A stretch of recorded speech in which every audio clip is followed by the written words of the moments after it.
آج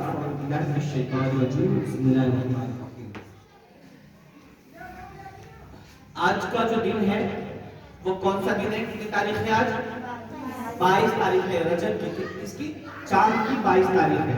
اور آج کے دن جو سب سے اہم جو دن ہے وہ کن کا مبارک ہے آج؟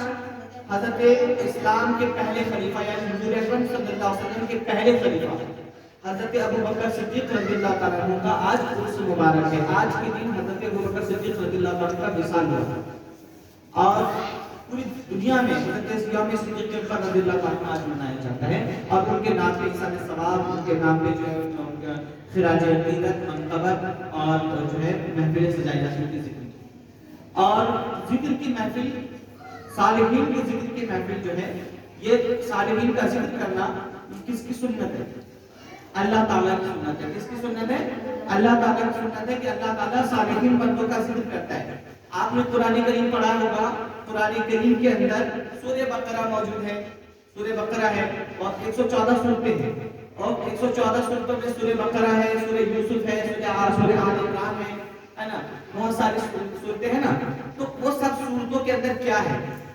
ان سورتوں میں قرآن کے اندر چند کچھ آیتیں ہیں جو آیتیں محکمات ہیں، کچھ آیتیں ہیں جو مسئلے مسائل پہ مشتمل ہیں، کچھ میں حکم ہے، کچھ میں جو ہے اعمال کا ذکر ہے نا، کچھ میں افعال کا ذکر ہے۔ یعنی کچھ آیتیں ایسی ہیں جس میں انسانوں کو ہدایت ملے گی، تمہیں یہ کرنا ہے، تمہیں یہ نہیں کرنا، تمہیں یہ کھانا ہے، تمہیں یہ نہیں کھانا، تمہیں لائف اسٹائل کیسے رکھنی ہے، تمہیں زندگی کیسے گزارنی ہے، اس میں وہ ذکر ہے۔ کچھ میں جو ہے انسان کو ضروری مسائل ہیں، کچھ یہ ہے کہ آپ جو ہے دنیا کے نظام کو کیسے چلائیں گے، وہ آیتیں ہیں۔ اور زیادہ تر جو آیتیں ہیں وہ انبیاء کرام کے ذکر ہے، تذکرہ ہے کہ پچھلے قومیں جو ہے انبیاء کرام کے قصے موجود ہیں، پچھلے قوم نے کیا کیا تو ان کے ساتھ کیا ہوا ہے نا، پچھلے قومیں اللہ کی نافرمان ہوئی تو ان کو کیسا عذاب آیا، حضرت نوح علیہ السلام کی قوم جب نافرمان ہوئی تو ان کے اوپر کیا آیا، بارش کا عذاب آیا، پانی کا عذاب آیا، سیلاب کے صندوق پہ، یہ قصے موجود ہیں، یہ تذکرے موجود ہیں۔ حضرت یوسف علیہ السلام کا واقعہ موجود ہے کہ وہ آپ کے بھائیوں نے جو ہے ان کو جو ہے ہلاک کرنے کی کوشش کی، کنویں میں ڈال دیا، پھر وہ عزیز مصر بنے، پھر اس کے بعد سب لوگوں نے اللہ کا انہوں نے پیغام دیا، نبوت کا اعلان کیا اور وہ ان پر بہت سارے ایمان لائے، وہ مصر کے بادشاہ بنے۔ تو یہ سارے کیا ہیں؟ انبیاء علیہ السلام کے کیا ہے؟ قصے، یہی کیا ہے؟ ذکر کہلاتے ہیں، اسی کو ذکر کہتے ہیں کہ ہم کسی کو یاد کریں، کسی کے بارے میں بات کریں، کہیں بیٹھ کر کے یا کہیں پہ ان کا تذکرہ کریں، اس کو ذکر کہتے ہیں۔ تو سب سے یہ تذکرہ کون کر رہا ہے؟ قرآن میں کر رہا ہے۔ کون کر رہا ہے؟ قرآن میں کس کا کلام ہے؟ اللہ کا کلام ہے۔ تو پتہ چلا کہ اللہ کی سنت ہے کہ ان کی نیک بندوں کا ذکر کرنا۔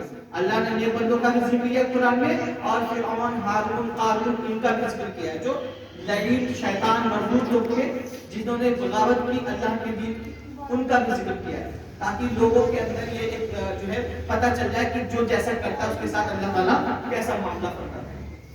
جیسے ابو لہب نے نبی کریم صلی اللہ علیہ وسلم کی گستاخی کی تو اللہ تعالیٰ نے سورہ تبت یدا نازل فرما دیا اور بتا دیا کہ جو نبی کی گستاخی کرے گا اس کو فوراً عذاب دیا جائے گا، اس کے دونوں ہاتھ برباد ہو جائیں گے۔ تو آج کا دن جو ہے جو یہ تذکرہ جو ہے کیا ہوا؟ قرآن سے ثابت ہو گیا کہ یہ کس کی سنت ہے؟ اللہ کی سنت ہے۔ ذکر نیک بندوں کا ذکر کرنا کس کی سنت ہے؟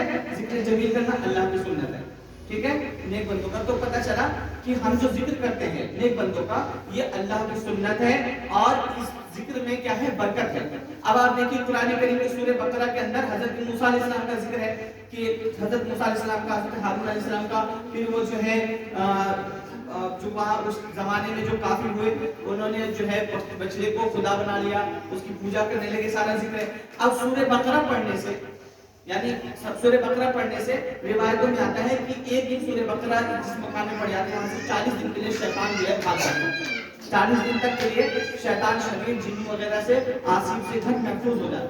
تو کیا ہے کہ اللہ کے نیک بندوں کا ذکر ہے، وہ سورہ بقرہ کیا ہے؟ اللہ کے نیک بندوں کا ذکر ہے، اور جب اللہ کے نیک بندوں کا ذکر ہے اسے شیطان، بھوت اور پریشانیاں دور ہو جاتی ہیں۔ تو پتہ چلا کہ جو نیک صالحین بندوں کا ذکر ہے وہ بہت بڑی رحمت ہے، اور اس سے کیا ہوتا ہے؟ پریشانیاں دور ہوتی ہیں۔ تو اس لیے ہمیں انبیاء علیہ السلام کا ذکر کرنا چاہیے، نیک صالحین بندوں کا ذکر کرنا چاہیے۔ قیامت تک جتنے بھی صالحین بندے آئے کسی کی بھی ذکر کی محفل سجا لیجیے، اس ذکر کی برکت سے جو ہے پریشانیاں دور ہو جائیں، یہ قرآن سے ثابت ہے۔ اسی طرح سے آج صدیق اسلام کے نبی کریم صلی اللہ علیہ وسلم کے ہمارے آقا جناب محمد رسول اللہ صلی اللہ علیہ وسلم کے یعنی آخری پیغمبر ان کے پہلے خلیفہ کا ہم ذکر کریں حضرت ابوبکر صدیق رضی اللہ تعالیٰ عنہ کا۔ حضرت ابوبکر صدیق رضی اللہ تعالیٰ عنہ وہ ہیں کہ جو اسلام کے پہلے خلیفہ بنے جن پر سب سے زیادہ حضور پاک صلی اللہ علیہ وسلم نے ٹرسٹ کیا، ان پر وشواس جتایا، ان پر بھروسہ کیا اور ان کو اپنا نائب بنایا۔ جب بھی نبی کریم صلی اللہ علیہ وسلم کی طبیعت خالی ہوتی یا آپ کہیں ہوتے تو حضرت ابوبکر صدیق رضی اللہ عنہ کو حکم دیتے کہ آپ نماز پڑھائیں، یعنی آپ امامت کیجیے۔ ان اشاروں سے بھی لوگوں نے جب حضور پاک صلی اللہ علیہ وسلم کا جو پردہ فرما ہے تو لوگوں نے سمجھ لیا تھا کہ نبی پاک صلی اللہ علیہ وسلم جن کو چاہتے تھے اپنے بعد وہ حضرت ابوبکر صدیق تھے، اس لیے ان کو پہلا خلیفہ ان کو سب لوگوں نے بات اتفاق رائے کے ساتھ تمام صحابہ نے میٹنگ کی اور میٹنگ کر کے اس میں میٹنگ میں تمام صحابہ تھے، حضرت عمر ابوبکر صدیق بھی تھے، حضرت عمر بھی تھے، حضرت علی حضرت عثمان غنی بھی تھے اور حضرت عمر بھی تھے اور جتنے بڑے صحابہ تھے سارے موجود تھے اور سب نے اتفاق رائے کر کے حضرت ابوبکر صدیق رضی اللہ تعالیٰ عنہ کو پہلا خلیفہ مانا۔ پھر جب حضرت ابوبکر صدیق رضی اللہ تعالیٰ عنہ کے بعد جو ہے جب آپ پردہ فرما گئے تو حضرت عمر کو خلیفہ مان لیا اور ان کو جو ہے سب لوگوں نے کہا کہ یہ خلیفہ ہے۔ پھر ان پہ ان کے ہاتھ میں بیعت کی کہ ہم آپ ہی ہمارے حکمراں ہیں، آپ جو کہیں گے وہ ہم کریں گے۔ پھر اس کے بعد حضرت عمر فاروق رضی اللہ تعالیٰ عنہ ان کی شان بھی بہت بڑی ہے اور ان کے بعد جب وہ پردہ فرما گئے تو حضرت عثمان غنی رضی اللہ تعالیٰ عنہ خلیفہ بنے، ان کو لوگوں نے خلیفہ تسلیم کیا یعنی نبی پاک صلی اللہ علیہ وسلم کا نائب تسلیم کیا۔ پھر ان کے بعد جب وہ پردہ فرما گئے تو مشکل کشا حضرت علی المرتضیٰ رضی اللہ تعالیٰ عنہ کو تمام مسلمانوں میں صحابہ کرام نے اتفاق رائے سے آپ کو چوتھا خلیفہ تسلیم کر لیا کہ ان کے بعد آپ یہ خلیفہ۔ تو اس طرح سے اسلام میں چار بڑے خلیفہ، ان کو چار یار کہا جاتا ہے، چار بڑے خلیفہ ہوئے۔ ان میں سب سے پہلے کون ہے؟ حضرت ابوبکر صدیق رضی اللہ تعالیٰ عنہ۔ دوسرے کون ہے؟ حضرت عمر فاروق اعظم رضی اللہ تعالیٰ عنہ۔ تیسرے کون ہے؟ حضرت عثمان غنی ذو النورین رضی اللہ تعالیٰ عنہ۔ میں نے بتایا آپ کو کہ ذو النورین کون ہے؟ ذو النورین کیوں کہا جاتا ہے؟ کیونکہ آپ کے نکاح میں حضور پاک صلی اللہ علیہ وسلم کی دو صحابزادیاں ہیں اور نبی پاک صلی اللہ علیہ وسلم کی دو صحابزادیاں ہیں، اس لیے انہیں اہل عقیدت اہل محبت ذو النورین کہا جاتا ہے۔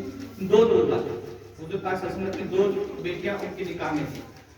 اب جو حضرت علی المرتضیٰ رضی اللہ تعالیٰ عنہ جو چوتھے خلیفہ ہیں ان کو بھی اللہ کے رسول صلی اللہ علیہ وسلم نے اپنا داماد بنایا اور انہیں اپنی ایک بیٹی حضرت فاطمہ الزہرا رضی اللہ تعالیٰ عنہ عطا فرمائی۔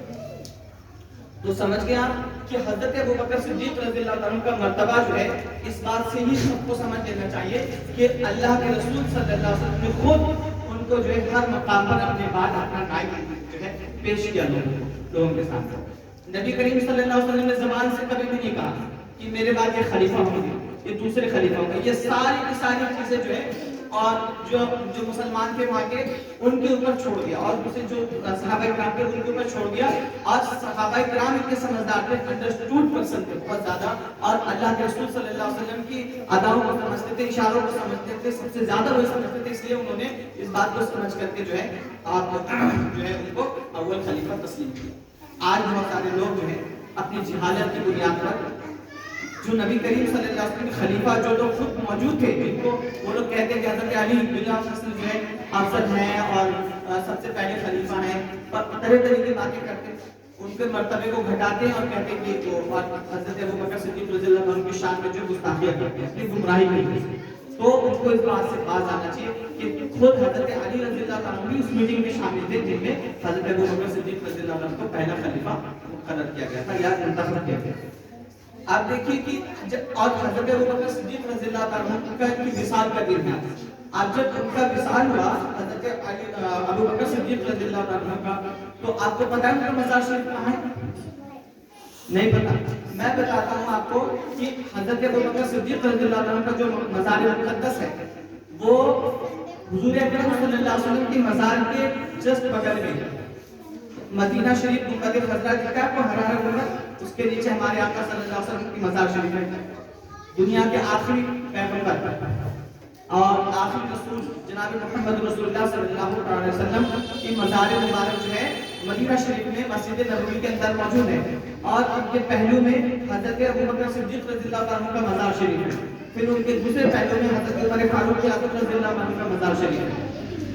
تو یہ جو دونوں خلیفہ ہیں وہ اگل بگل میں ان کے مزار شریف ہیں. تو اب یہ سمجھیے کہ حضور جب آپ کا وصال ہوا تو لوگوں سے آپ نے وصیت کی تھی. حضرت علی رضی اللہ تعالیٰ نے وصیت کی تھی، خاص طور سے اپنی دلی خواہش ظاہر کی تھی کہ اے علی تم مجھے غسل دینا. جن ہاتھوں سے تم نے نبی کریم صلی اللہ علیہ وسلم کو غسل دیا ہے میں چاہتا ہوں کہ انہی ہاتھوں سے مجھے بھی غسل ملے. تو اے علی تم مجھے غسل دینا. اور غسل دینے کے بعد میری تجہیز و تکفین کے بعد جو ہے مجھے حضور اکرم صلی اللہ علیہ وسلم کے حجرے مبارک کے سامنے، یعنی جہاں پہ نبی پاک صلی اللہ علیہ وسلم کا مزار مقدس ہے، اس حجرے کے سامنے مجھے رکھ دینا میرے جنازے کو. میری جنازے کو وہاں پہ رکھ دینا اور اجازت طلب کرنا کہ یا رسول اللہ یہ حضرت ابوبکر صدیق جو ہے وہ آپ سے اجازت طلب کرتے ہیں دفن ہونے کی آپ کے مزار شریف کے آپ کے حجرے میں. تو آپ کا جب وصال ہوا تو حضرت علی رضی اللہ عنہ نے ایسا ہی کیا. آپ نے غسل دیا اور آپ نے حضرت عمر فاروق رضی اللہ عنہ جنازے کی نماز پڑھائی. اور جب معاملہ آیا دفن تدفین کا تو حضور اکرم صلی اللہ علیہ وسلم کے روضہ مبارک کے سامنے، حجرے مبارک کے سامنے جہاں پہ حضور اکرم صلی اللہ علیہ وسلم کے روضہ مبارک کے مزار شریف ہے وہاں پہ رکھ دیا. گیٹ بند تھا اور گیٹ جو ہے اپنے آپ کھل گیا. سبحان اللہ. اور صحابہ کرام نے جب گیٹ کھلا تو سمجھ گئے کہ نبی کریم صلی اللہ علیہ وسلم کی طرف سے اجازت ہے کہ حضرت ابوبکر صدیق رضی اللہ عنہ کو حضور اکرم تمام کائنات کے رسول، اول و آخرین کے سردار، تمام انبیاء کے سردار، امام الانبیاء جو ہے ان کے پہلو میں جو ہے امام الانبیاء چاہتے ہیں کہ ہم میرے پہلو میں میرے دوسرے خلیفہ یعنی میرے دوسرے نائب کو جو ہے پہلے نائب کو، یعنی میرے بعد جو میرا نائب ہے پہلا نائب پہلا خلیفہ جو ہے ان کو جو ہے میرے پہلے میں دفن کیا جائے. اور کس طرح سے جو ہے حضرت ابوبکر صدیق رضی اللہ تعالیٰ عنہ کو حضور اکرم صلی اللہ علیہ وسلم کے پہلے میں دفن کیا گیا. ماشاءاللہ. تو یہ ہے حضرت ابوبکر صدیق رضی اللہ تعالیٰ عنہ جو اسلام کے کون سے خلیفہ ہیں؟ پہلے خلیفہ ہیں. اور حضور اکرم صلی اللہ علیہ وسلم کے سسر بھی ہیں. کون ہیں؟ حضور اکرم صلی اللہ علیہ وسلم کے سسر بھی ہیں. سسر کس طرح سے کہ حضرت عائشہ صدیقہ رضی اللہ تعالیٰ عنہ جو ہے وہ حضرت ابوبکر صدیق رضی اللہ تعالیٰ عنہ کے صاحبزادی ہیں. ان کی صاحبزادی ہے حضرت ابوبکر صدیق رضی اللہ تعالیٰ عنہ کی صاحبزادی ہیں حضرت سیدہ طیبہ طاہرہ حضرت صدیقہ رضی اللہ تعالیٰ عنہ جو ہے وہ حضرت ابوبکر صدیق رضی اللہ تعالیٰ عنہ کی کون ہے؟ صاحبزادی. تو اس لیے حضور اکرم صلی اللہ علیہ وسلم جو ہے حضرت ابوبکر صدیق رضی اللہ عنہ کے داماد ہیں اور آپ جو حضرت ابوبکر ہیں وہ آپ کے سسر ہیں.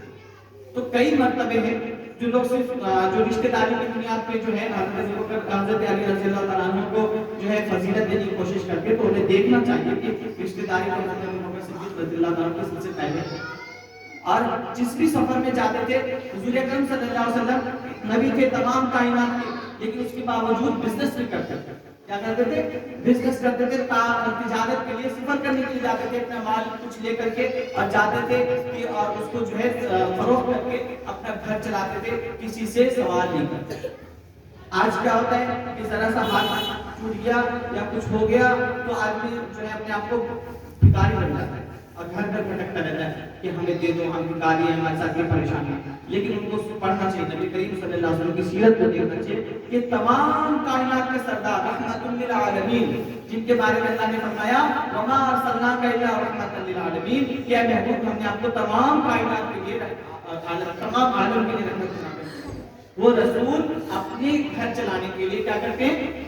تجارت کر کے دکھاتے ہیں. حقیقت کیا ہے؟ حقیقت یہ کہ گھر چلانے کے لیے نہیں بلکہ امت کو سکھانے کے لیے کہ اے میری امتی اگر تم نے کلمہ پڑھا لا الہ الا اللہ محمد رسول اللہ تو تمہارے لیے لازم ہے، تمہارے لیے ضروری ہے کہ جب تم نے یہ گواہی دے دی کہ اللہ کے سوا کوئی معبود نہیں اور محمد صلی اللہ علیہ وسلم اس کے رسول ہیں تو تمہارے لیے یہ لازم ہے کہ تم بھیک نہیں مانگو گے بلکہ میری سیرت کو اپناؤ گے. جب تمہیں تکلیف بھی ہو تب بھی تم اپنی خود سے اپنی ہاتھ کی کمائی سے اپنا گھر چلاؤ. اس تعلیم کے اللہ تعالیٰ کی بارگاہ میں جب وہ دعا کرتے تھے تو سونے کے پہاڑ آج بھی نکلتے. اس ٹائم میں بھی سونے بہت نکلتا تھا سعودی عرب میں. اور آقا علیہ السلام ایک بار دعا کرتے تو چھتے پہاڑ پہ سونے کے بن جاتے نہیں بن جاتا. جن کے اشارے سے جن کے انگلی کے اشارے سے پیڑ اپنی جگہ سے کھڑ کے چلے آئے، چاند جو ٹکڑے ہو جائے تو کیا وہ نبی کہہ دیتے کہ ایسے پہاڑ تو سونے کا ہو جائے تو سونے کا نہیں ہو جاتا؟ بالکل ہو جاتا. لیکن ہمارے آقا صلی اللہ علیہ وسلم کی یہ سادگی ہے اور امت کی تعلیم کے لیے یہ عمل ہے کہ آپ کیسی بھی کنڈیشن میں ہو، سب سے پہلے خود اپنے ہاتھ کی کمائی کی طرف دھیان دو، اپنے ہاتھ سے کماؤ، محنت کرو، مشقت کرو، مزدوری کرو، جو بھی کرنا ہے بزنس کرو، لیکن آپ اپنی کمائی سے اپنا گھر چلاؤ۔